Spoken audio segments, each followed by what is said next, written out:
I'm Bill Snodgrass, and in this video I'm going to talk about how you can set your camera, your DSLR up for action and sports photography. Now, the context that I'm operating from is the Canon EOS system, but the principles are going to be true no matter what kind of camera you're using. And so let's kind of just jump into that and let's get going. So the propulsion for this video is I've had students in the photography club where I was shooting track and baseball, and they come up to me and they're talking about the symptoms that they don't like in their pictures. And so I'm going to kind of go through those symptoms and tell you how to correct it. So the first thing, we were track meet, and the sun was starting to go down, and the kid comes running up and she says, "My pictures are coming out grainy. They're grainy and they don't look good." And I said, okay, let's look at your ISO. ISO is the sensor sensitivity, and the higher the ISO, the more pixelation or distortion or graininess or artifacts that will be introduced. So if your camera goes up to 12-800, you don't want to crank the ISO all the way up there, most likely. If you can get away with a slightly lower ISO, 6400 or 3200, you're going to be better off. But the lower the ISO, the lower the shutter speed is going to be. Baseball game, actually just yesterday, photographer comes running up. She's like, "Hey, my pictures are blurry." I was like, well, let's take a look at your shutter speed. For sports, capturing the motion, any kind of a motion capture, action shot, horses, people running, balls, you're going to want the highest shutter speed that you can have and still keep that ISO in a reasonable range. And so she had her ISO was like on 100, which would be great for portraits, not so great for baseball. And so we turned her ISO up a couple of notches and then cranked her shutter speed up. Shutter speed is what's going to freeze that motion. If your shutter speed is too low, it's going to be a blurry motion. If the shutter speed is high enough, then you're going to freeze the motion in place. So here's my recommendations. On the EOS cameras, you want to set your camera into the shutter speed priority, the TV mode. You want to set it, and then you want to set your ISO, daytime, sunny sports, 3200 or 1600, maybe 6400. You want your shutter speed to be as high as you can get it without making your aperture go all the way to the smallest setting. So I'm able to set my ISO at 6400 and run a 2000 shutter speed on a sunny day.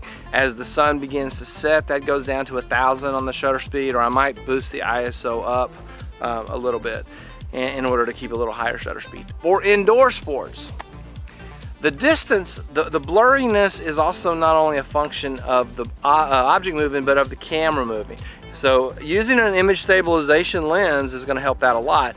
But on indoor sports, the distance isn't as great, and so you can probably get away with a 1000 shutter speed or an 800. I tell the photographers that help out with the school sports, below 500, and you're just counting on getting a lucky shot.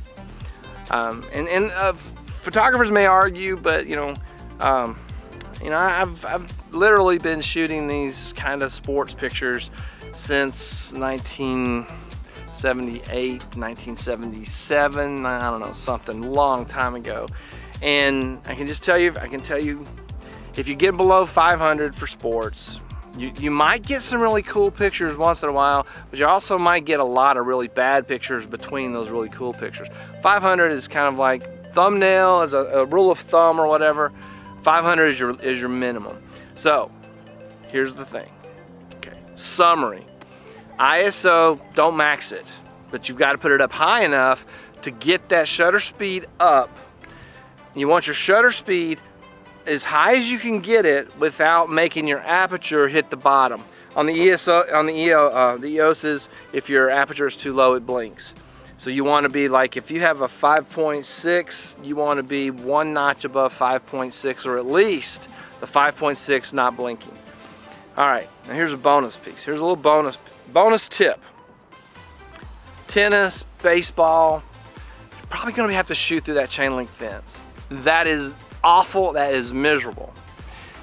I don't have a mathematical formula for this, but there are times that you can adjust the distance of the lens to the fence with the right aperture and in the right little angle, and the little blurriness of the chain link is minimized.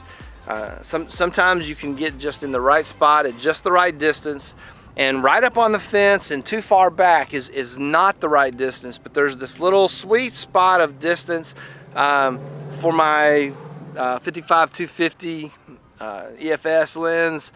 It's probably about 12 to 18 inches. Sometimes I can wiggle it around and get a clear shot through the fence. So that's your bonus tip. All right, so summary: ISO, high as you can get it without introducing graininess, maybe 1 or 2 stops below the max. Shutter speed, as high as you can get it without maxing out your aperture. By maxing out your aperture, I mean shooting it wide open. Remember that your aperture is going to determine depth of field, so the higher the aperture, the more things are going to be in focus. Also, the distance to the subject is going to determine depth of field, so the further you are, the deeper the depth of field. So indoor games, basketball, you're not going to get as many things in focus as if you're shooting the outfielders in right field and you're standing on the third base side of the baseball field, because they're so far away. There's a deeper depth of field.